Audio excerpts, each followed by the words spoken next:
পালন করবেন। কোরআনে কারীমে রব্বুল আলামিন বলেন, আলাম ইয়াজিদকা ইয়াতীমান ফাআওয়া। ও নবী, আমি কি আপনাকে এতিম অবস্থায় পাই নাই? আর তারপরে আমি কি আপনাকে আশ্রয় প্রদান করিনি?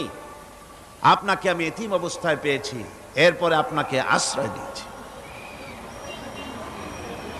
রাসূল তো এতিমদের সরদার। পৃথিবীর কোন এতিম যেন বলতে না পারে, নবীজি আমার ব্যাপারে কি বলবেন, আমি তো এতিম মানুষ, আর তিনি আমার ব্যাপারে কিভাবে আমার দরদ বুঝবেন। নবীজিকে আল্লাহ পাক কেমন এতিম বানালেন, সমস্ত দুনিয়ার এতিমদের সরদার বানালেন। মায়ের পেটে যখন তিনি ছিলেন, 6 মাসের সময় মায়ের পেটে থাকাকালীন বাপের এতিম হয়ে গেলেন। যখন প্রসব বেদনা শুরু হয়েছে,